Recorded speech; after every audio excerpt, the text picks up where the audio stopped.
Welcome to Athletes, Entrepreneurs, the Alumni Journey. I'm Rob Finkelstein, founder and CEO of Alumni Direct. We've created a platform to help athletes and other alumni network and connect with each other and tap into various resources in health and finance and career. But more importantly, this show is all about athletes' transition to sport. It's such a major issue today. So we interview former college and professional athletes. We talk about their transition, their journey into successful entrepreneurship or business leadership. And it's all about teaching inspire athletes that there is, in fact, life after sports. So excited today to have Ed Lubowicki. How you doing, Ed? Right. Always good. Always good. Excited to get into it. That's great. Well, we're looking forward to. So Ed was a lacrosse player. I think we've had maybe one or two over the years, lacrosse players. So you're one of the few, which is great.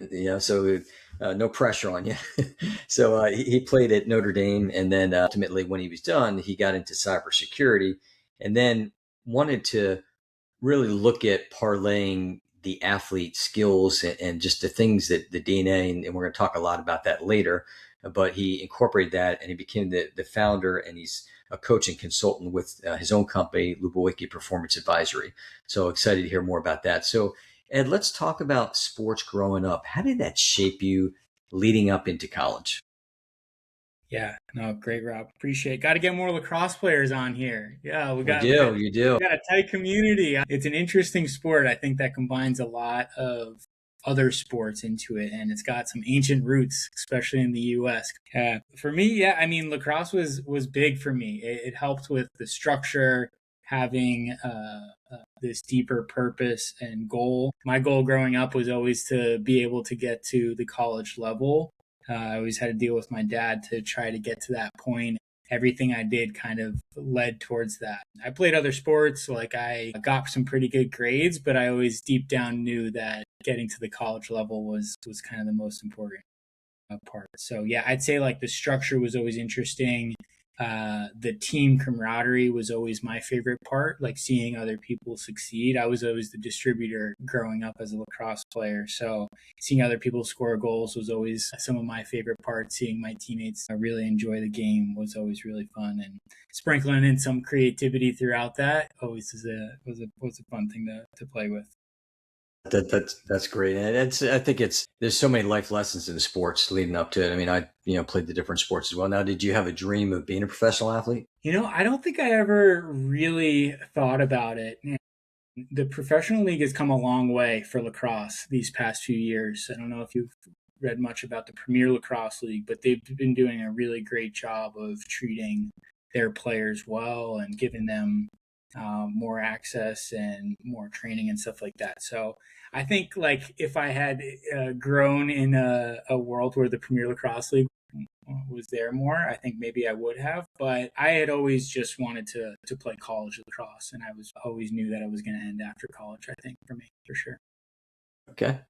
So now let's fast forward like into college. So when you started, when you're at Notre Dame, and obviously, I'm sure there's a lot of different resources and things, and you're more current, a lot more current than me from when I went to school. But were there any classes or workshops, and not just a one day workshop, but geared towards athletes when they were, education, when they're ultimately going to transition out of sport? Yeah, I'd say Notre Dame is a pretty incredible place. They have so much resources for all the students, but definitely specific to student athletes as well. My student athlete specific academic advisor, Steve Solman, if he's out there, was really integral in me thinking about what was next. There was an interesting dynamic at Notre Dame where there was a few paths that seemed, at least to me, to be like the right way of doing things, right? Like I think consulting was one that a lot of Notre Dame students go down, and then investment banking was another one in New York that a lot of students go down. And I think like I probably could have done a better job of actually reflecting on if that was the right path for me, if that's something I wanted to do, if that's something my skill sets aligned with, or if that's something that I thought I can give value back to the world.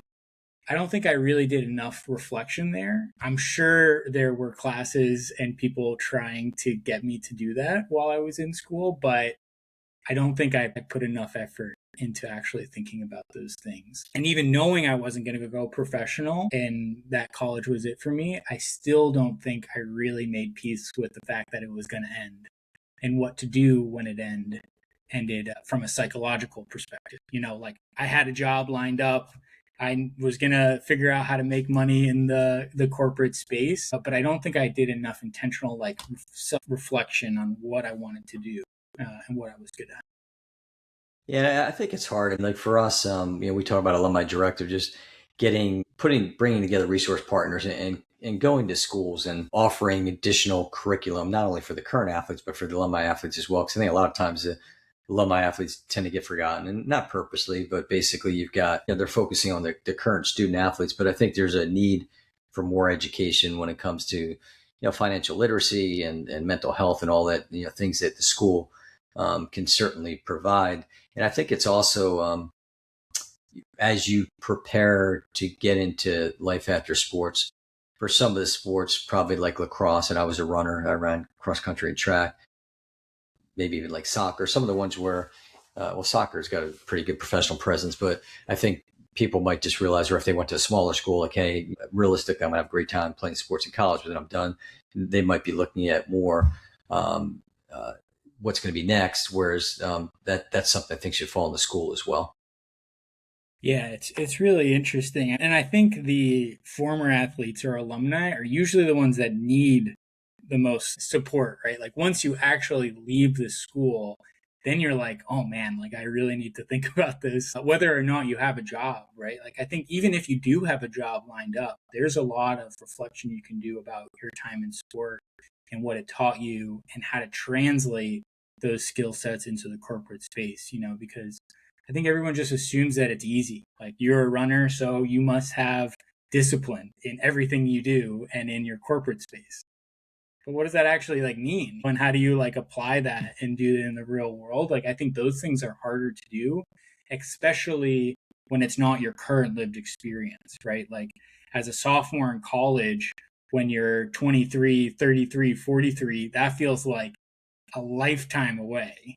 Right. It does not feel like it's even in your realm of possibilities. So it's hard to just like assume how you're going to respond in those situations versus when you're 23 or when you're 33 in the real world, having to deal with these things and you're getting hit in the mouth with certain parts of work. Like that's when I think you need the most support and most help, like actually seeing what sports did for you.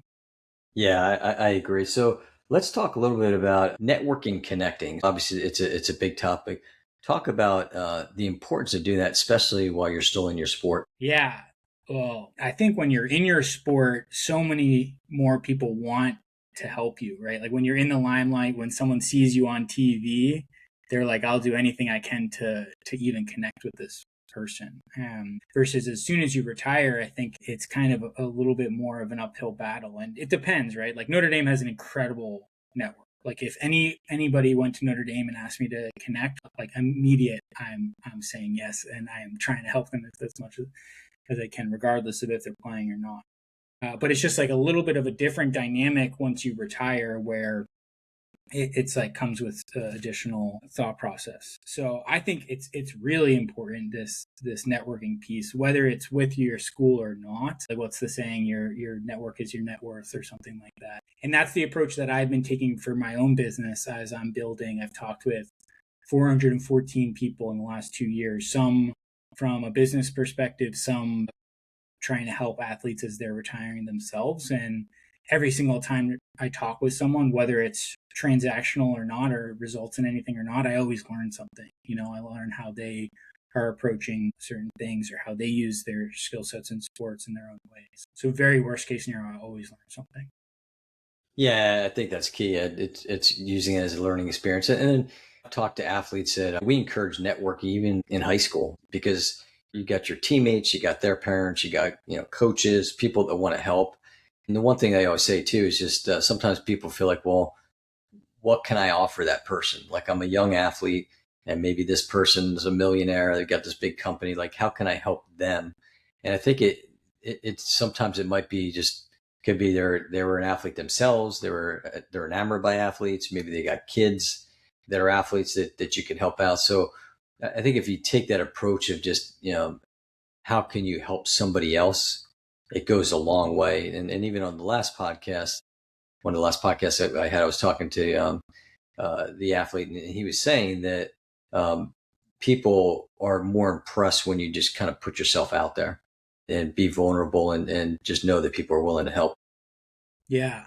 Well, and I say that takes practice. Like that's a muscle you build, being able to be vulnerable with people, being able to feel like your true self. Like that takes practice, and being able to vouch for yourself too, right? And talk about your accomplishments or what you can help them with is another thing that's hard. I think especially for athletes, right? Because you don't usually have to do that in sports, right? Usually if you just work hard, or you for running, like if you get a certain time, you're going to play more and you're going to be more successful. You don't have to talk about it. You don't have to communicate it or vouch for yourself. You just do good work and it results in success.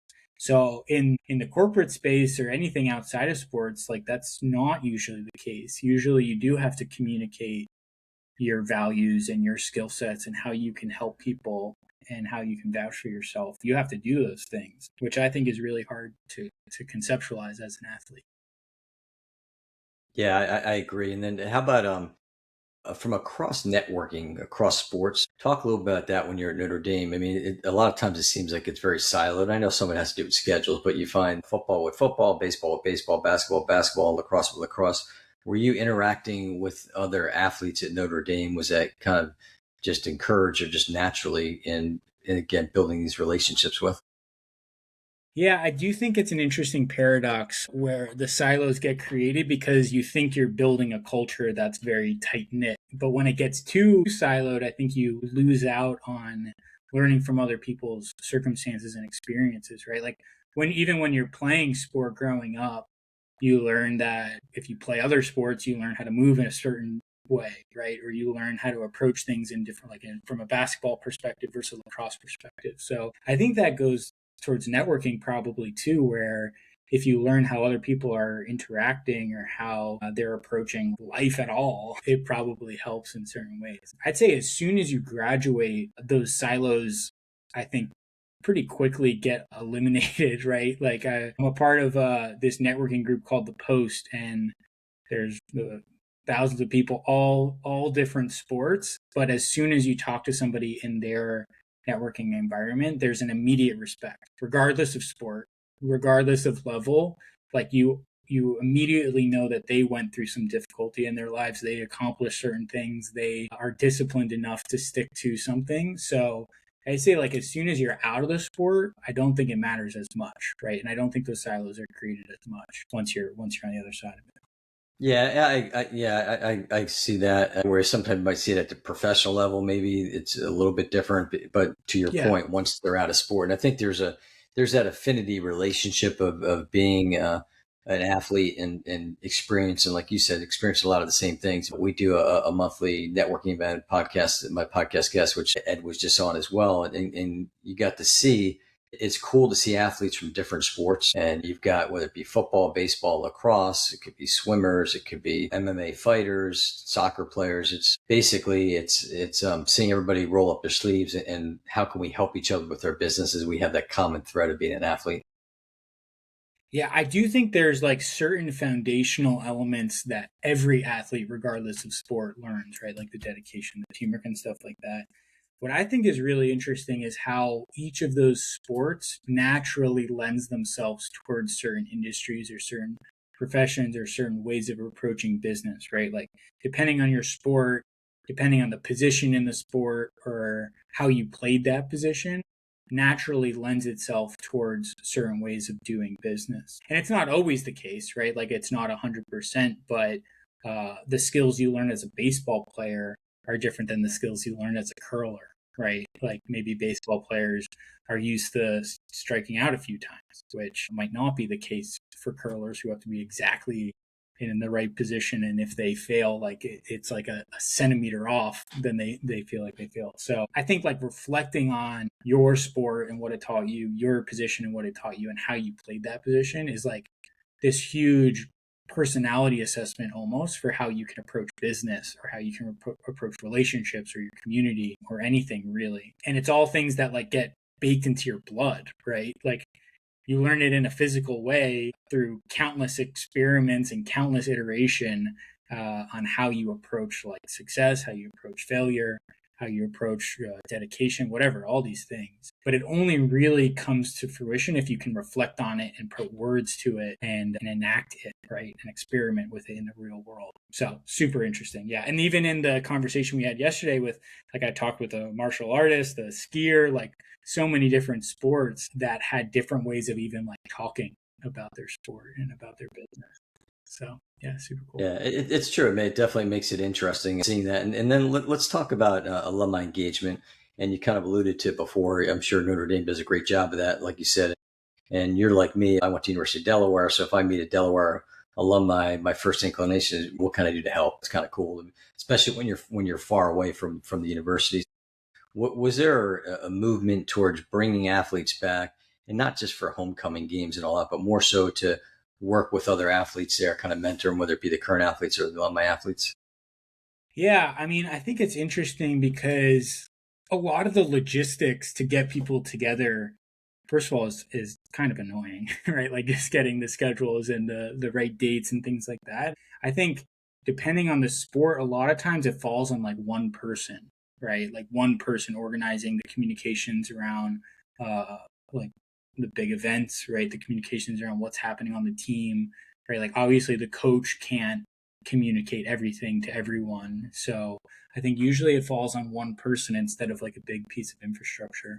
I think it's also hard to find alumni groups specific to sports that's not specific to the student body, right? That's something more formal. I think Notre Dame does a really great job of having different communities across the country that are for the whole student body. They have these like chapters and stuff like that. But for sports, it's a little bit harder to get that understanding. And I think there's groups that are coming up that are trying to fill that gap and build more of the infrastructure just to like know where people are. Maybe you didn't know them when you were in school, but probably have some connections if you went to the same school and played sports. There's a group that I work with called Life After Notre Dame that's filling a lot of that gap. You alluded to it before where like I think universities have enough to worry about with their current student body base, right? Their current student athletes. Like it's pretty hard to keep track of every alumni that has ever gone through the program, and a lot of times the resourcing to organize those logistics are pretty hard as well.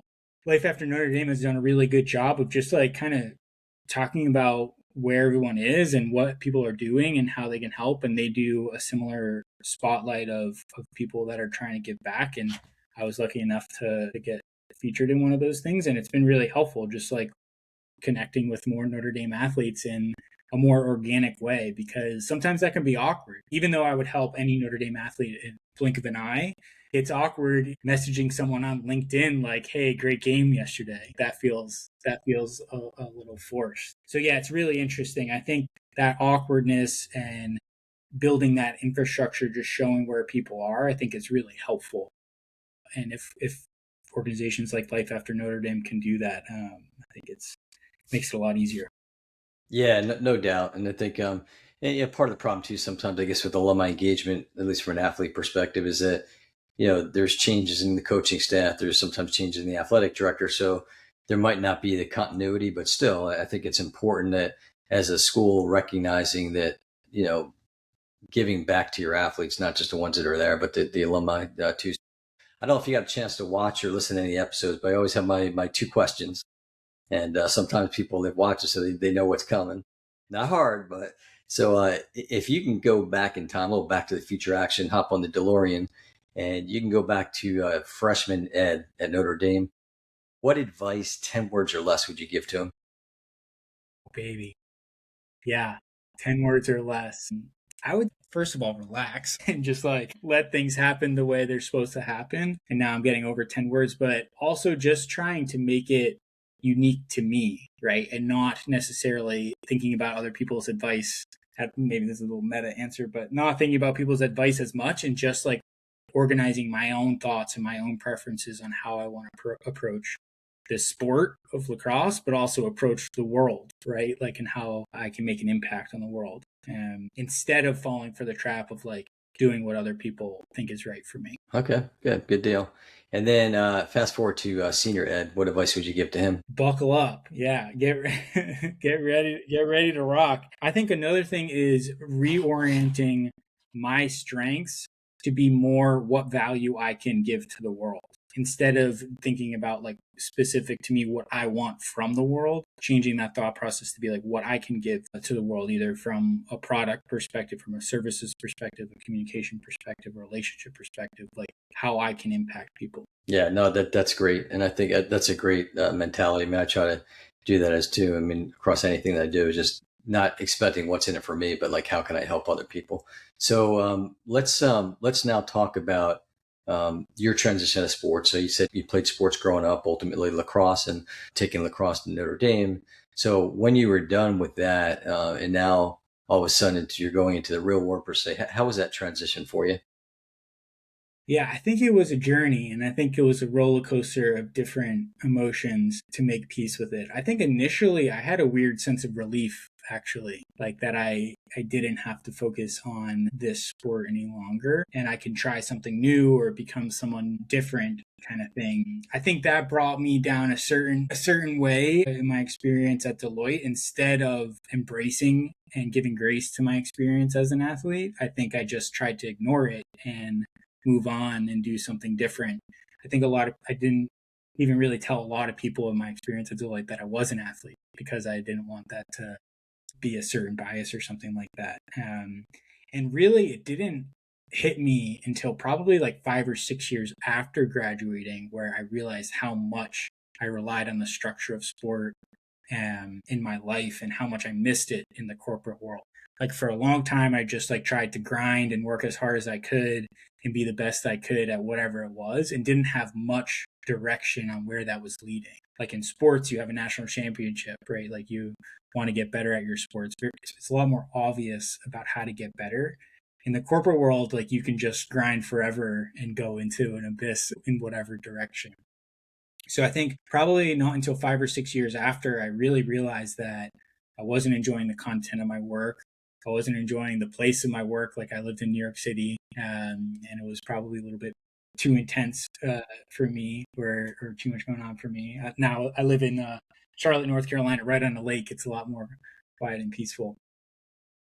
But yeah, that 5 or 6 year mark, I like really tried to dive into my preferences and what I wanted out of life and what I could give in this life, ultimately leading towards this master's program that I took at UPenn, organizational psychology program, where it was really the first time that I allowed myself to get vulnerable with strangers and really evaluate what had been going on in my life with strangers, and my experience transitioning from sport with strangers. And it was transformational, like I tried to hold it tight for a long time, but as soon as I got it out of my head and started talking about it with these people, it actually made me feel a lot more confident, and confident enough to talk with people like you on a podcast that's going out on LinkedIn, which I think is a big piece of growth for me.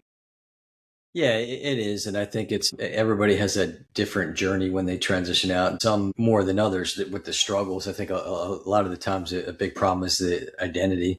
Just Ed the lacrosse player, Rob the runner, it could be Susie the swimmer, John the football player, but just you're thinking about that, and then you're not taking it from there. I mean, just you get lost in this whole cycle. So maybe give some words of advice to athletes as they embark on that journey when they transition out of sports. Yeah. Well, and first, I think like that labeling of identity is not really explicit. At least it wasn't for me, right? Like, I don't think I ever really said I'm Ed the lacrosse player, but internally, like that's how I was operating, right? Was operating as an athlete that needed this structure, that needed this outlet of sport without even really realizing it. Or labeling it for myself. So I think first, like getting that understanding and reflecting on that understanding is a big piece. But then also like broadening the perspective of your life to show that this was a big part of it, but not the only part, right? Like what you did as an athlete is not the only thing you're going to do in your life. And you can use that part of your life to do bigger things, better things, more impactful things using what you learned in sport, right? Instead of just thinking it was the only thing that you could have done and now you have to completely start over. Does that make sense? Yeah, absolutely. Everybody handles it differently. I think the biggest takeaway that I always get from most of the guests is just preparing for it. Be more prepared. Like just be open to doing different things while you're still in school, while you're still in sport, and have that big picture mentality. It's easier said than done. And for those athletes that are fortunate enough to maybe make it to the professional level, whatever the sport might be, again, they've got kind of nose to the grindstone and all that. But at some point, it's going to end, and then just to be able to position yourself so that you can have success after. Yeah, well, maybe Rob, I could ask you a question about that because I think that's really hard to do, right? Like preparing for a bigger picture while you're in the sport, because a lot of times I feel like it's viewed as a distraction almost, right? Especially if you have hope of going to the professional level. I think a lot of athletes don't want to view this as like an option B, right? Like, because you're going to make option A work because you're the exception. You're an exceptional human being that's made it to the 1%. So, how does that usually go to help gain that bigger option A kind of thought process to be able to plan earlier, in your opinion? I think it's just it's different factors. Like we talked earlier about networking and connecting. I think it's aligning yourself with people, and whether it's like people in different sports, people that aren't in sports. I mean, I think just because obviously you have your season when you're playing, and then your off season, you're still practicing or working out and all that, but there's a little more time, whether it's classmates or whatever, but just kind of think about the things that you like to do.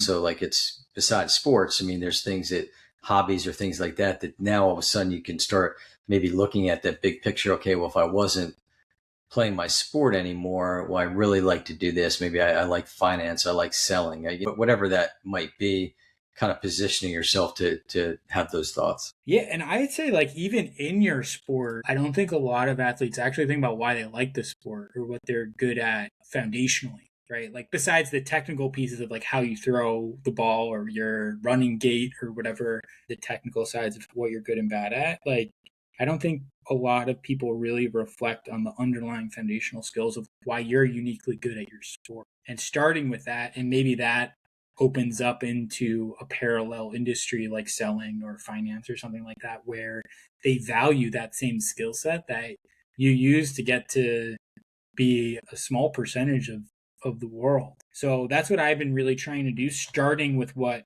you liked and what you were good at in your sport at a foundational soft skill level, and seeing if there's parallels to other industries from there.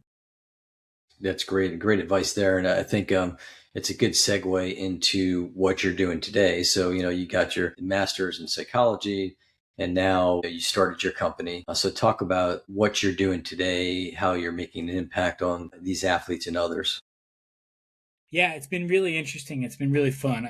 I've started with mainly one-on-one conversations with people that are a few years into their career that maybe lost touch with their athletic self and want to re-engage with it and apply it in their current positions.